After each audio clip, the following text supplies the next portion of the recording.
Kris, what components of your game did you like tonight that allowed you guys to come out with the 4-2 win? Our third period. I thought we played well in the third period, and the power play came up with a huge goal at the end. I did like that.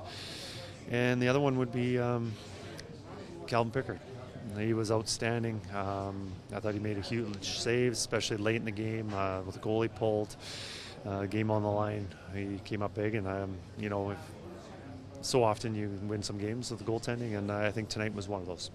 Go ahead. What was the difference between tonight and the last time these two teams played? Well, I think just the opportunity to score. I think we were just opportunistic. Now, saying that, we had some really good opportunities. We didn't get a shot on goal, a couple breakaways, 2-1-0. But sometimes they go your way, sometimes they don't. Tonight I think the difference was, I'll say Pickard, how well he played. I know the bottom six has been doing their job on both ends of the ice, but their offensive production has now been a little bit more consistent. How encouraging of a sign is that as a head coach of a team that hopes to go far in the playoffs to have that starting early April? Yeah, it's nice that we're getting some depth scoring, and last night it was Kane, Perry, McLeod line who came up big with 3 goals.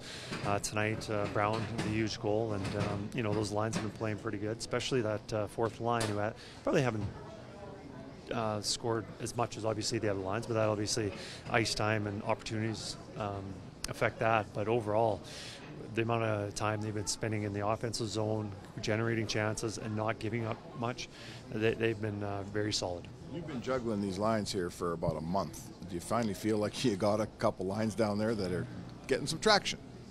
Well, that fourth line's been really good, and that being said, Sam Carrick can go in that fourth line and mix up that line too. So tonight it got messed up because something had to be done. We weren't very good in the second period, and we had to make a little adjustment, kind of spread out our talent, split up Connor and Leon there.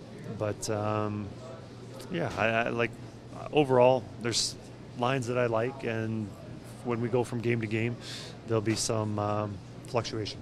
Coach, there was a heat exchange there between Perry and Kane on the bench, really animated. I guess, did you see that? And then what you have to say when teammates are kind of going at it on the bench there? Emotional. I know before the period started, they had talked and made it out. They're just a disagreement and 2 passionate players and nothing more than that. In a weird way, do you kind of want that from your team, like that type of fire, internal conflict, if it's handled right?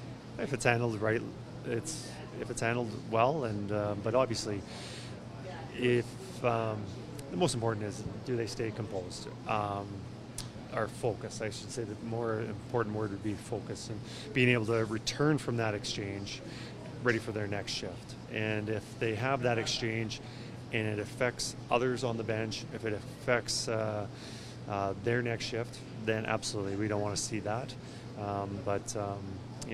These players are very competitive and they have emotions, and sometimes that comes out. But overall, I don't assume it's going to happen again.